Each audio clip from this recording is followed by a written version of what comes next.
Perkenalkan, saya Reza Tianto, salah satu dosen Universitas Hayamuruk Perbanas. Saya mengajar di Prodi S1 Manajemen Fakultas Ekonomi dan Bisnis. Pada kesempatan ini, perkenankan saya untuk melakukan pernyataan kerja Tridharma Perguruan Tinggi, khususnya di bidang pengajaran. Mata kuliah yang saya ampu adalah Manajemen Operasi.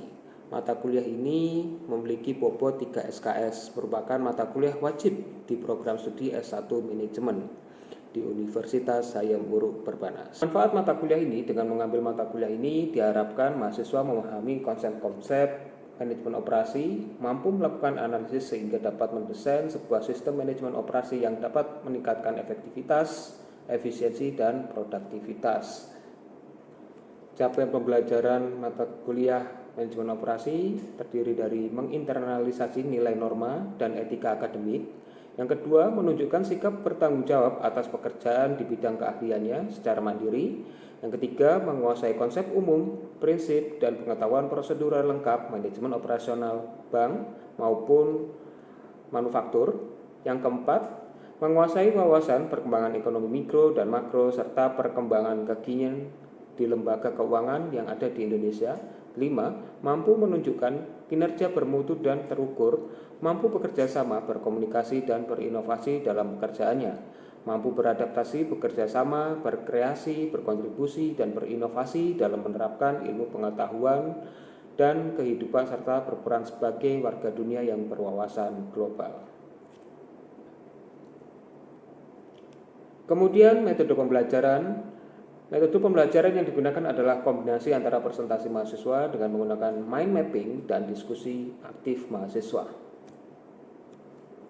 Untuk penilaian pada mata kuliah manajemen operasi terdiri dari 4 tipe. Pertama adalah soft skill sebesar 25%, nilai tugas 25%, nilai tes atau kuis 25%. Keempat adalah nilai ujian UTS atau UAS sebesar 25%. Pada mata kuliah manajemen operasi S1 Manajemen Universitas Hayamuruk Perbanas terdiri dari 16 pertemuan. Pertemuan pertama akan membahas tentang pendahuluan apa itu manajemen operasi. Yang kedua, strategi produksi dan operasi di lingkungan global. 3. Manajemen proyek. 4. Manajemen proyek lanjutan. 5. Desain produk dan jasa perusahaan. 6. Manajemen kualitas produk atau jasa. 7. Strategi proses. Kemudian ujian tengah semester minggu ke-8 perencanaan kapasitas. 9. Lokasi pabrik atau perusahaan. 10. Tata letak fasilitas produksi. 11. Mengelola rantai pasokan. 12. Mengelola persediaan. Minggu ke-13 pemeliharaan dan kehandalan fasilitas produksi. 14. Review materi selama pertemuan 8 dan ke-13. Terima kasih atas perhatiannya. Berikut ini adalah video belajar mengajar mata kuliah manajemen operasi. Selamat menyaksikan. Assalamualaikum warahmatullahi wabarakatuh. Waalaikumsalam warahmatullahi wabarakatuh. Gimana kabarnya teman-teman? Alhamdulillah. Baik. Terima kasih telah hadir pada mata kuliah ini. Sekarang kita masuk ke minggu ke-11 ya? Ya, minggu 11 sesuai kontrak kita masuk ke materi ke-10, yaitu mengenai supply chain management. Kalau bahasa Indonesianya adalah manajemen sumber daya atau rantai pasok. Baik teman-teman, sesuai kontrak kita akan masuk ke materi kulon. Semua materi untuk hari ini dan satu semester ini ada di materi kulon. Jadi kita lihat dulu kontraknya. Untuk materi hari ini yaitu adalah mengelola rantai pasokan atau supply chain management. Isinya adalah tujuan mengelola rantai pasokan atau tujuan untuk belajar supply chain management. Kemudian bagaimana cara mengambil keputusan membuat atau membeli. Kemudian yang ketiga adalah strategi mengelola rantai pasokan. Jadi teman-teman tinggal download saja. PPT-nya ada di Materkulon. Jadi ini kita langsung saja. Nah, pada materi ke-10 ini kita akan membahas tentang manajemen rantai pasokan. Apa sih manajemen rantai pasokan? Kalau teman-teman pasti sudah familiar tentang apa itu manajemen. Mungkin Mbak yang di sana, manajemen apa? Dalam kata dasar. Mengelola. Manajemen apa? Mengelola. Manajemen itu Mengelola. Betul. Apalagi? Mengatur. Jadi kalau kita bahas rantai pasokan, jadi itu pasokan berarti sumber-sumber yang akan kita dapatkan dari supplier, kemudian dari produsen, agar mengelola barang mentah jadi barang setengah jadi, kemudian atau barang jadi. Dan definisinya macam-macam. Ada aktivitas meliputi pembelian outsourcing dan fungsi lain bagi hubungan antar pemasok dan distributor. Tujuannya membangun sebuah rantai pasokan yang memusatkan perhatian untuk memaksimalkan nilai bagi pelanggan. Jadi teman-teman, dimanapun jika Anda ingin jadi pekerja, pegawai suatu perusahaan, manufaktur, jasa, kemudian pabrik ya, manufacturing itu atau pengusaha, Anda bisa menguasai rantai pasokan. Rantai pasokan itu dari hulu hingga hilir. Hilir ini pasti end user, ya pemakai seperti kita ini. Nah, di sini tuh ada rantai macam-macam, banyak sekali. Ada terapinya, kemudian di sini ada supplier tahap pertama, tahap 2, tahap 3. Paling mahal ya pasti tahap ke-3. Dan di hulu ke hilir ini pasti ada nilai-nilai ekonomi yang Anda bisa manfaatkan agar Anda mendapat keuntungan. Jadi sesuai dengan tujuan kita membahas dari manajemen operasi di awal. Manajemen operasi adalah meningkatkan keuntungan. Kalau sama orang-orang Tionghoa itu namanya cuan, dari mengoptimalisasi operasional. Baik, teman-teman, hari ini kan kita membahas tentang supply chain management. Ada 7 keajaiban di supply chain management. Biar terlihat keren ya. 1 yaitu demand planning. Demand artinya jadi kita merencanakan permintaan itu direncanakan ya. Gimana caranya kita merencanakan permintaan untuk produksi ke depan. Jadi ini tugasnya pihak marketing. Kemudian ini 7 ini yang membuat rantai pasokan itu terjadi. Pertama adalah demand. Karena demand itu yang membuat semua rantai permintaan itu terjadi agar terpenuhi. Kemudian ada namanya supply planning. Kira-kira kapan sih harus beli? Kapan sih harus simpan? Berapa lama harus disimpan? Supply. Terus kemudian ada bagian sales and operation planning. Jadi penjualan, dan kalau penjualan kan pasti gini. Misal contohnya rokok. Rokok itu permintaan di lapangan berapa? Misal 2 juta bungkus rokok. Nah itu kan demand. Berarti bagaimana caranya produksi rokok hingga 1 juta bungkus misal. Nah itu harus dipenuhi di supply planning. Butuh apa? Rokok butuh apa? Bakau, kertasnya, terus kemudian packaging, seperti itu ya. Kalau misal kita ke beras, butuh apa beras? Padi, harus nanam padi. Kemudian karo, pupuk. Nah seperti itu.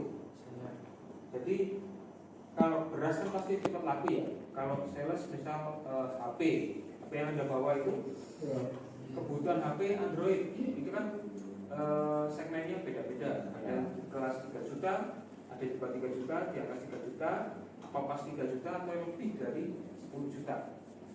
Nah itu kan berarti kita harus tahu permintaan di pasar berapa. Kemudian operation. Nah kalau sales operation planning berarti bagaimana caranya kita mengoperasikan para sales. Kalau yang ini operation ya ini gimana caranya menghasilkan barang dari data penjualan. Kemudian procurement. Procurement ini divisi di manufakturing atau di jasa itu yang bagian penyedia. Misal saya butuh di gedung ini ya cadangan lampu kayak gini, ini kan lampu TL, lampu yang panjang. Nanti dipindahkan ke semua full LED. Nah itu bagian orang procurement. Kemudian ada warehousing. Warehouse ada dua, ada namanya warehouse sama storage. Kalau storage itu belum jadi biasanya. Kalau warehouse berarti dia sudah bentuk software, hardware. Dengan kita saya, kalau software kan yang ada di komputer soft, nggak bisa disentuh. Kalau hardware seperti meja ini namanya hardware. Kalau jadi sudah bentuk warehouse, ya berarti dia tempat penyimpanan barang jadi. Biasanya seperti itu. Terus transportasi, ketika dia jadi barang jadi, otomatis harus dikirim ke pembeli. Di sini teman-teman yang kemarin ikut kelas apa? Ekspor impor, siapa? Kali. Mana kali? Katakan. Ini. Nah, kali. Terus teman-teman sini yang sudah kerja? Ya. Nah, yang kerja tadi mas apa? Bagian apa? Sales. Apa itu? Spare mesin. Nah, itu kan spare part Anda kan menciptakan demand kan? Ya. Terus akhirnya ada yang berminat, terus kemudian yang berminat itu pasti di bidang procurement. Ya. Bagian procurement butuhnya apa aja. Jadi masa kan Aswidi yang menyediakan. Ya. Nah, ketika kontrak berjalan atau menuju kesepakatan, pembayarannya gimana? DP dulu atau masih langsung? Down payment langsung?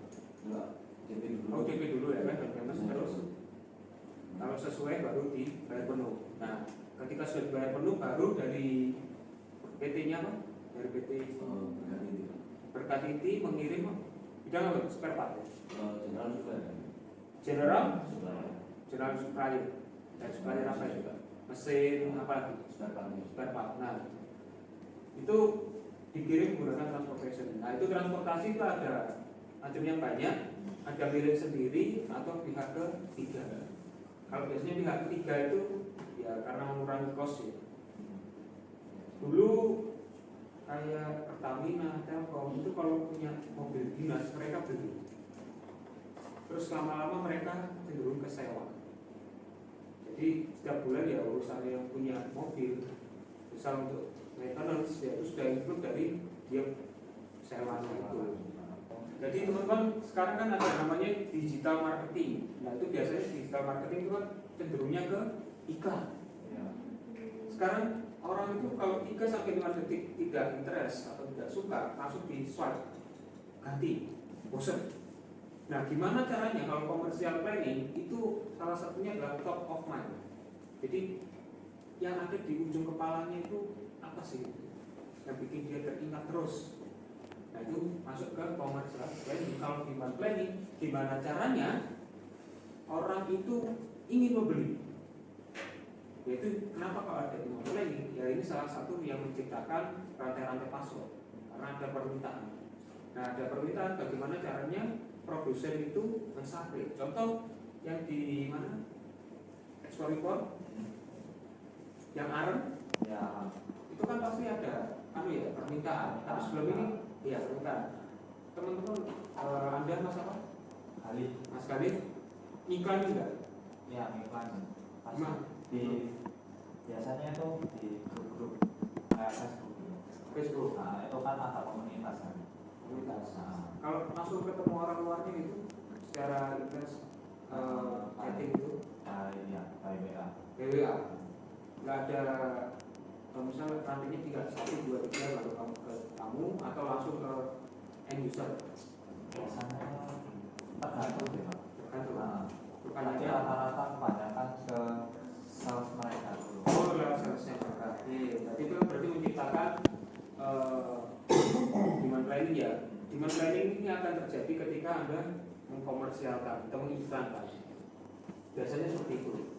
Nah, ini perbedaannya teman-teman nanti bisa lihat sendiri, nanti saya kirim lewat WhatsApp, kalian baca sendiri. Baik, terima kasih telah memperhatikan. Mungkin dari penjelasan saya sebelumnya ada yang ingin ditanyakan? Apa? Mungkin bahas? Saya Pak. Ya. Baik, terima kasih atas kesempatannya. Perkenalkan, nama saya Nur Adika Azza dengan NIM akhir 063. Ya. Jadi saya bertanya Bapak, kan sekarang kan ada program yang dapur MBG itu loh Bapak. Kan itu apakah termasuk dari rantai pasokan atau tidak? Jika iya, bagaimana dari program dapur MBG ini meningkatkan keuntungan yang seperti Bapak jelaskan? Baik, terima kasih Mbak Tika, pertanyaannya bagus sekali. Sebenarnya MBG itu salah satu kegiatan supply chain management. Kenapa? Karena dia butuh pemasok bahan-bahan makanan. Mulai dari bahan makanan dari pasar, bahan mentah, kemudian diantar sampai ke dapur, kemudian diolah, terus di dalamnya itu bagaimana dia mengatur inventory. Inventory itu ya barang-barang mentah tadi yang banyak, kita harus menentukan sehari ini berapa PCS MBG. MBG ini masalahnya meng-cover berapa sekolah, misal 3 sekolah, SMP, SMP 1, 2, SMP 3, misal. Setiap SMP itu ada 1000 siswa. Jadi dia meng-cover 3000 siswa.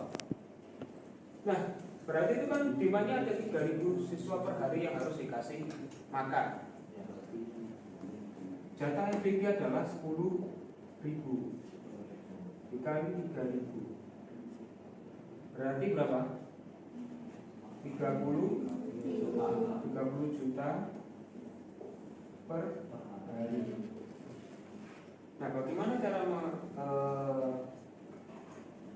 mendapatkan keuntungan bagi MBG?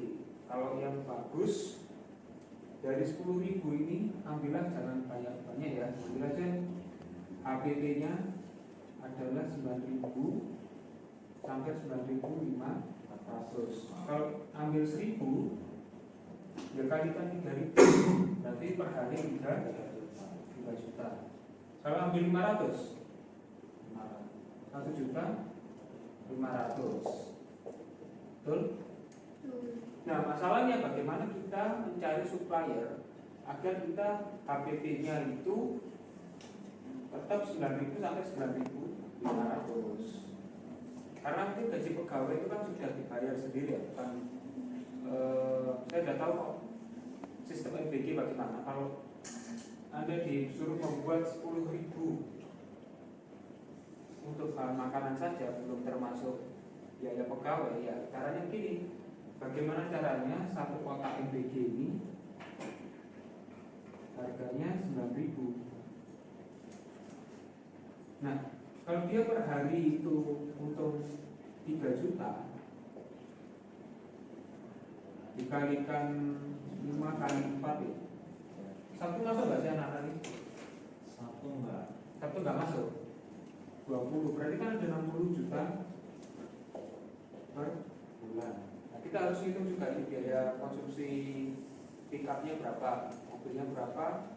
Kalau misal pegawainya sudah digaji oleh pemerintah, ya kita tidak usah bingung itu. Ini sudah untuk pakai sebenarnya. Kecuali kemarau ya. 60 juta per bulan, banyak sekali. Cukup buat mungkin umroh bolak-balik itu. Atau belikan sesuatu makanan. Buat usaha pengembangan usaha juga bisa ini kalau 60 juta per bulan, satu MBG. Nah, masalahnya nanti gimana caranya kita menyediakan 3000 PCS dalam satu hari. Ya, itu nanti di metode manajemen operasi sebelumnya itu kan ada namanya layout. Layout management. Sales management ini ya mengatur tata letak mana inventory, mana ruang produksi, mana tempat storage. Nah, ini bagaimana caranya menghasilkan hingga BPJS MBG dalam malam agar terkirim jam 9 pagi saat istirahat anak sekolah. Mungkin itu bisa dipahami Mbak Ika. Baik, terima kasih Pak atas jawabannya. Baik, terima kasih atas pertanyaan Mbak Ika. Mungkin ada yang ditanyakan? Ya. Baik, mungkin ada pertanyaan lagi selain Mbak Tika? Saya. Ya, silakan. Baik. Sebelumnya terima kasih atas kesempatannya.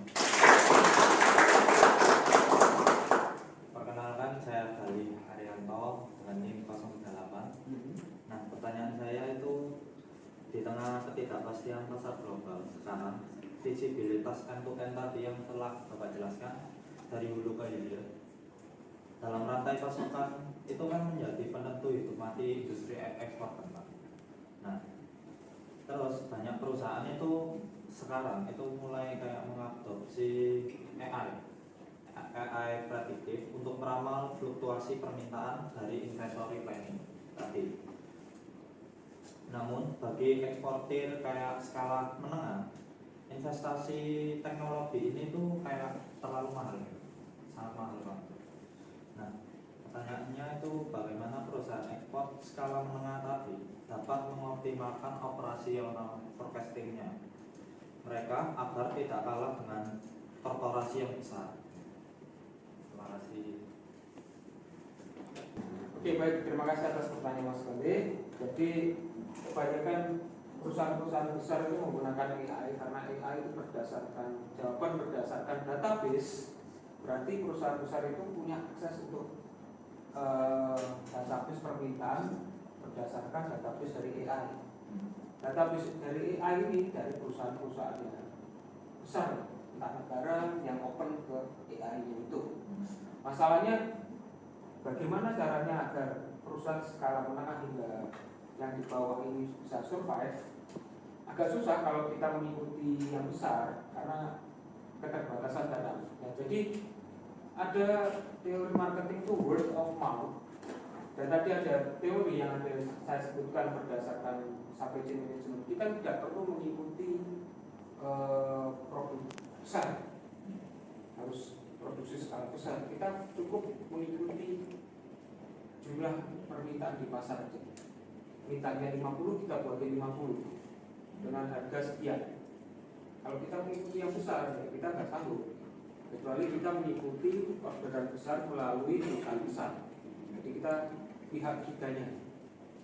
Jadi nanti urusan ke luar negeri itu urusan perusahaan besar. Seperti itu. Nah, kalau word of mouth, Anda cukup membuat portofolio penjualan yang bagus. Otomatis di perusahaan atau negara tujuan itu pasti membuat yang namanya promosi berdasarkan mulut ke mulut. Oh, nah, supplier ini bagus, saya rekomendasikan. Nah, itu lebih efektif untuk perusahaan kecil hingga menengah. Seperti itu. Bagaimana Mas Ferry? Baik, catat jawab. Terima kasih. Terima kasih sudah bertanya. Oke, ada teman-teman yang lain? Kalau nggak ada, mungkin seperti itu aja ya, supply chain management. Jadi Anda teman-teman ini jika Anda mengelola supply chain management, ini nanti bidang kerjanya di PPIC, Product Planning Inventory Control. Kalau ingin usaha, silahkan pilih salah satu chain atau rantai pasok yang di mana. Misal ada perusahaan besar, kemudian retailer kecil, besar, terus ada distributor kecil, distributor besar, sorry. Jika ada yang menjadi distributor besar, maka modelnya juga harus besar. Atau ada yang namanya reseller, bahasa sekarang ya. Kita nggak perlu stok barang, biarin itu produsen punya stok, kita hanya memasarkan saja. Seolah-olah kita punya stok, padahal ya tidak juga. Gitu. Jadi kita ambil margin dikit aja, yang penting sales kita tinggi, jadi namanya reseller. Jadi kita tidak perlu buat pabrik, kita tidak perlu buat inventory, cukup kita main jaringan informasi saja. jaringan informasi termasuk dalam jaringan supply chain management. Baik, mungkin itu saja penjelasan dari saya. Terima kasih telah mengikuti mata kuliah manajemen operasi hingga saat ini. Mungkin minggu depan adalah minggu terakhir review pembelajaran selama 1 semester, dan kita akan latihan soal untuk persiapan UAS. Terima kasih atas kehadirannya. Wassalamualaikum warahmatullahi wabarakatuh. Waalaikumsalam.